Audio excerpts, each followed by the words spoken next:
მოგესალმებით კოლეგებო. კიდევ ერთხელ გილოცავთ გუშინდელ დღეს, საქართველოს დამოუკიდებლობის დღეს. ძალიან კარგი ღონისძიება იყო და უნიშნელოვანი თარიღი ჩვენი ქვეყნისთვის და ჩვენი ქვეყნის დამოუკიდებლობისთვის და გილოცავთ კიდევ ერთხელ. გთხოვთ წარმოდგენილ დღის წესრიგს განჯიუყაროთ. დღეს ორი საკითხი გვაქვს განხილვაში.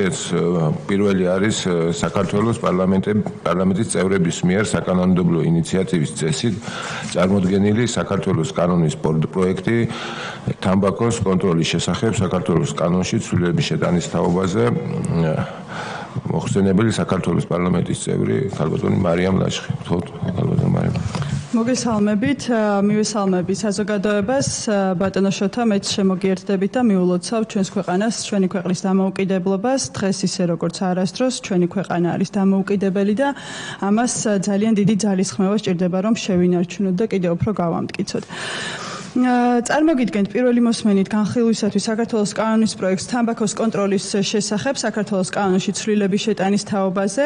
როგორც მოგეხსენებათ, 2025 წლის 1 აპრილიდან საქართველოში ამოქმედდა თამბაქოს ნაწარმის სტანდარტიზებული შეფუთვის გარეშე რეალიზაციის განლაგების მოთხოვნები, მათ შორის შეფუთვის ფერი, წარწერები, ნიშნები და სხვა.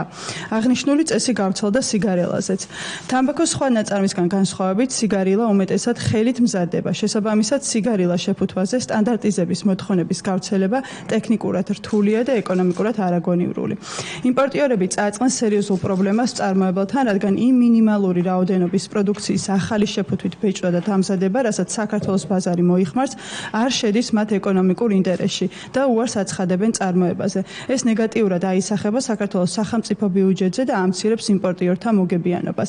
აღსანიშნავია, რომ ბიზნეს ომბუდსმენის აპარატმა დარგობრივი ეკონომიკისა და ეკონომიკური პოლიტიკის კომიტეტს წარუდგინა არგუმენტირებული პოზიცია ამ საკითხზე, რაც ადასტურებს ცვლილებების საჭიროებას ბიზნეს სექტორისათვის.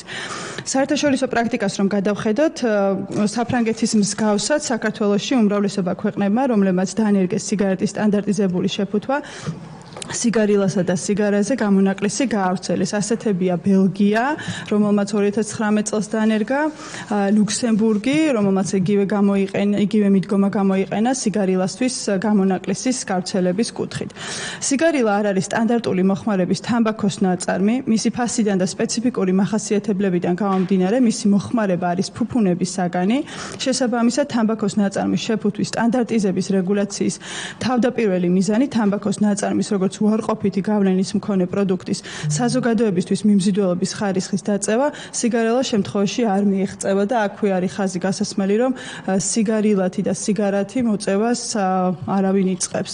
ვინაიდან სიგარისა და სიგარილას წარმოების პროცესი ტექნოლოგია შიგთავსი, ნედლეული და იერსახე ანალოგიურია, გარდა ზომისა და წონისა, მიზანშეწონილია სიგარელაზეც მოქმედებდეს სიგარის ანალოგიური მოთხოვნები. ამით წარმოებელი კომპანიები არ იქნებიან ვალდებულნი სხვადასხვა სტანდარტით აწარმოონ სიგარისა და სიგარილას შეფუთვა. ასევე თავიდან ავირიდებთ ერთგვარი ახალი შავი ბაზარის გაჩენას. წარმოდგენილი ცვლილების მიღების შემთხვევაში სიგარილაზე გავრცელდება კანონით გათვალისწინებული ის ნორმები, რომლებიც ვრცელდება სიგარაზე. თამბაქოს ნაწარმის შეფუთვის სტანდარტიზების წესი სავალდებულო აღარ იქნება სიგარილასთვის. გამარტივდება ასევე მწარმოებლებისთვის წარმოების პროცესი, შემცირდება იმპორტიორებისთვის დამატებითი ხარჯები და გაუმჯობესდება სახელმწიფო ბიუჯეტში შემოსავლების მდგომარეობა. ეს ცვლილება ხელს შეუწყობს ბიზნეს გარემოს გაუმჯობესებას და შეამცირებს ადმინისტრაციულ ბარიერებს მცირე ბაზრის სეგმენტში, ძირითადი საზოგადოებრივი ჯანდაცვის მიზნების შენარჩუნების პირობებში. დიდი მადლობა და გთხოვთ წარმოდგენილ ცვლილებებს მხარდაჭერას. მადლობა მარიამ, კოლეგო კითხვები ხომ არ გვაქვს?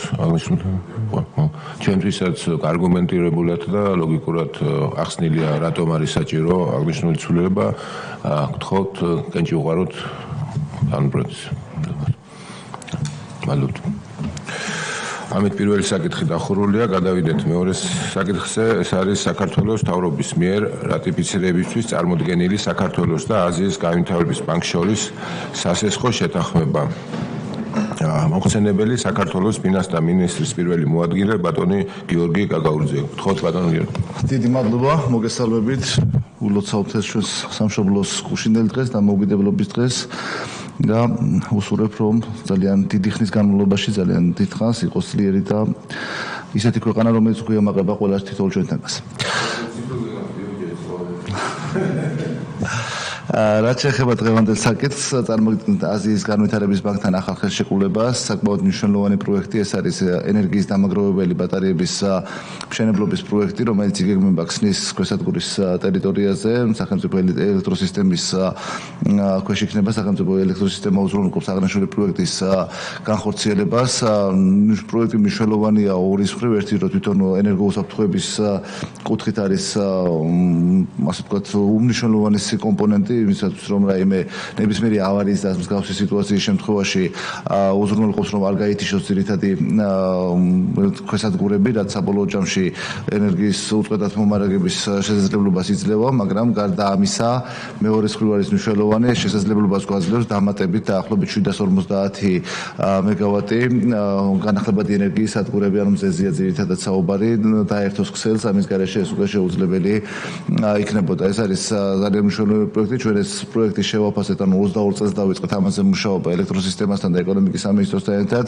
შევაფასეთ მისი ეკონომიკური ეფექტიანობაც, სახელმწიფო ინვესტიციების მართვის მეთოდოლოგიის შესაბამისად, როგორც ეკონომიკური, ასევე ფინანსური შედეგები აქვს დადებითი.